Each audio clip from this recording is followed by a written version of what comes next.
Bismillahirrahmanirrahim. ولا تقولوا لمن يقتل في سبيل الله أموات بل أحياء ولكن لا تشعرون. Dhe mos thoni se ata që kanë rënë në rrugën e Allahut janë të vdekur. Jo, ata janë gjallë, por ju këtë nuk e ndjeni. Të dashur miq, ky verset kuranor na mëson se njerëzit të cilët janë në rrugë të Zotit sakrifikojnë veten, familjen, sakrifikojnë gjitha që kanë, edhe nëse mbesin gjallë, ata janë hero. Por nëse martirizohen, pra bin shehit, ata kur nuk vdesin. Ata gjithmonë janë gjallë, sepse kanë lërë vepra, fjalë të arta, të kuptimta, të cilat nuk e lajnë një person të vdes. Prandaj, shfrytëzoj rastin që t'i ngushëlloj të gjithë ata të cilët janë prekur me rastin e vrasjes së Ayatullah Sayyid Ali Khameneit në Iran. Liderit suprem, liderit të humanizmit, të njerëzve që janë human.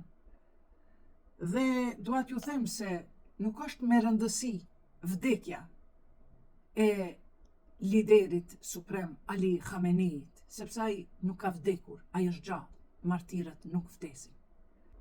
Nuk është me rëndësi Irani, nuk janë me rëndësi iranianët, por është me rëndësi Islami.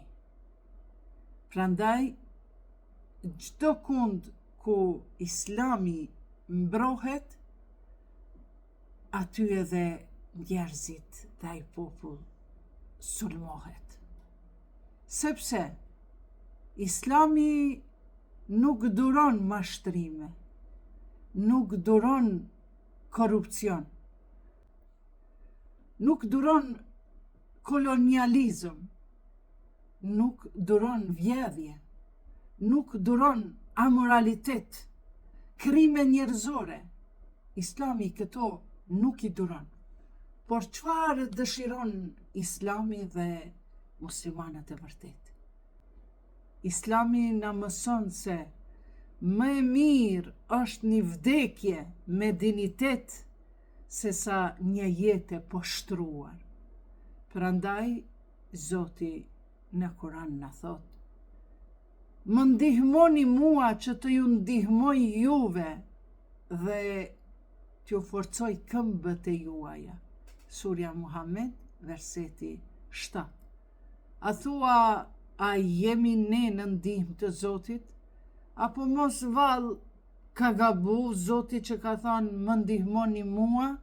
A thua Zoti nuk ka atë shumë forcë që vetë kryej këto punët e padrejtësisë, shtypjes, e krimit, e mbytjeve, vrasjeve të padrejta? A thua Zoti nuk ka fuqi t'i rregulloj këto punë?